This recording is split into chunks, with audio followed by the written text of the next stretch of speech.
My name is Sarah. I am 27 years old. People look at my life and smile. They say, Sarah is so lucky. She lives in a big, beautiful house. She has a rich husband. She has everything. But they do not know the truth. Marrying Victor was the worst decision of my life. I was not always like this. Before Victor, I was free. I was loud. I was alive. I grew up in Miami in a simple family. We were not rich, but we were okay. The only problem was that my parents did not love each other. They lived in the same house, but they were like two strangers. There was no warmth. There was no laughter.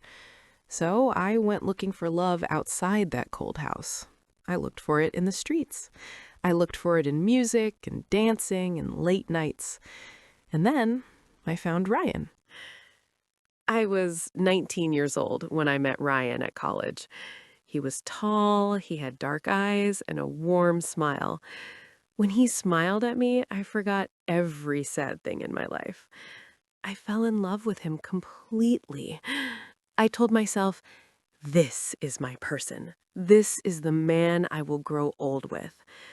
We were young and crazy and happy. When I was only 21 years old, we had a baby girl together. We named her Lily. I loved Lily with my whole heart. But I have to be honest, I was not ready to be a stay-at-home mother. I did not want to spend my days washing dishes and cooking meals. I had big dreams. I wanted to perform. I wanted to dance. I wanted to be on a stage with bright lights shining on my face. Ryan understood me. He never made me feel guilty. He looked at me one evening and said very gently, Sarah, you have a gift. Go to New York. Take Lily with you. Find your dream. I will come for you when the time is right. I promise. I cried so hard that night. I held his face in my hands and said, wait for me, Ryan. I will come back. We will have a good life together. I promise you. New York was loud and fast and bright. I got a job as a waitress in a big fancy restaurant in the city. I worked long hours. The restaurant was always full of rich people. Smoke and perfume filled the air. The music never stopped. Men gave me extra tips because I smiled even when I was exhausted. I worked so hard. Slowly, I saved enough money to rent a small apartment for me and Lily and my mother who came to help me. But I was tired. I worked until 4 in the morning. I had no time to sit with Lily. I had no time to rest.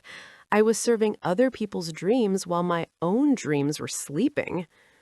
That was when I met Victor. Victor was powerful. He was older than me by 15 years. He wore expensive suits. He walked into every room like he owned it. He came to the restaurant every Thursday night and always sat at the same table. One evening, I brought him his drink. He looked at my tired eyes for a long moment. Then he said very softly, a girl like you should not be working this hard. You should be taken care of. I was weak that night. I was lonely. His words felt like warm water on a cold evening. The next Thursday, he came again. He reached out and gently held my hand. Marry me, Sarah, he said. You will never be tired again. I will never let you down. I looked at his calm face. I looked at his expensive watch. I thought he was my answer. I said yes. 1 week later, we were married. The first year was quiet. Victor bought me everything I pointed at. Nice clothes, a beautiful car, a big house. After 1 year, we had a son together. Victor seemed happy. But slowly, things began to change. The quiet life started to feel heavy. I missed music. I missed dancing. I missed feeling like myself. Victor only talked about business and money. He looked at me like I was a beautiful painting on his wall, something to show people, not someone to truly know. One evening, Victor came home early. I was so excited. I put the children to bed. I put on a red dress. I cooked a nice dinner with candles on the table. I put on music. I wanted to dance with my husband. I wanted one evening that felt like real life. When Victor walked through the door, he stopped and looked at me. Then he laughed. It was not a kind laugh. "What is this, Sarah?" he said. "You are a mother. Why are you dressed like this? This is not the time for games." "I just wanted to have a nice evening with you," I said quietly. "Go to sleep," he said. "I have meetings tomorrow. Stop being dramatic." He walked into his office and closed the door. I stood alone in the kitchen. The candles burned down slowly. The music played to an empty room. I went into the bathroom. I sat on the cold floor, and I cried until my throat hurt. The next night, the house felt like a prison. I waited until Victor left for a late meeting. I called my mother. "Mom, please take the children for the night. I just need to breathe." When she arrived, I changed my clothes quickly. I put on a black dress. I put on red lipstick. I drove away from that perfect house as fast as I could. I went to a small, dark bar near the city. I just wanted to disappear for a few hours. I sat at the bar and ordered a drink. I watched people laugh and dance, and I felt completely empty. Then I saw him. A man was sitting alone in the corner. He was tall. He was looking at me with familiar eyes. My heart moved. He looked exactly like Ryan. I was brave that night. I stood up and walked to him. "You look like someone who could use some company," I said. The man looked at me for a long time without speaking. Then he whispered, "Sarah, you never changed. You are still the most beautiful girl I have ever seen." The room disappeared. It was Ryan. My Ryan. He was here, in New York. I put my arms around him and held him so tight, I started crying into his shoulder. "I missed you every single day," he said. His voice was low and full of pain. "I cannot believe you married him. I cannot believe you kept Lily away from me." "I'm sorry, Ryan," I whispered. "I was scared. I was so tired. But I am not happy. I am dying inside that house." Ryan pulled back and looked at my face. "Leave him, Sarah. Come with me.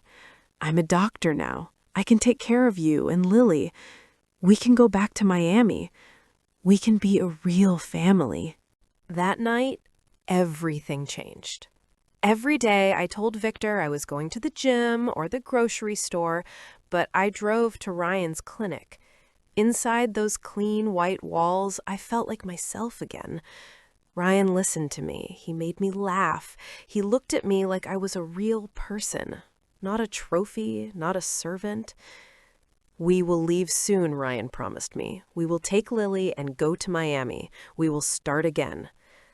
But Victor was not a foolish man. He noticed that I was happy. He noticed that I was singing again. He noticed that I stopped fighting with him, and that made him nervous. He started watching the time I came home. He started asking questions. One night, everything broke open. We were in the bedroom. Victor reached for my hand. I pulled away without thinking. My body just moved away from him. His face turned dark red. He stood up, and his voice shook the walls. "Who are you seeing, Sarah? Who is taking your time?" "I do not know what you are talking about," I said. "You belong to me," he said very quietly. And quiet was more scary than shouting.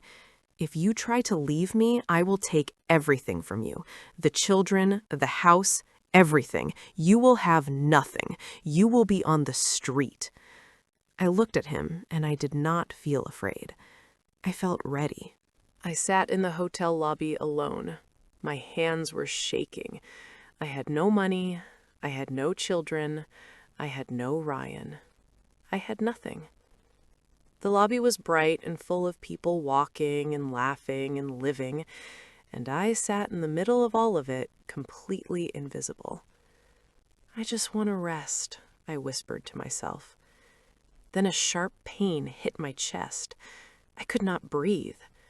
The stress of the secret life, the loss of my children, the fear of the future, the years of wrong choices, it was all too heavy for one heart to carry.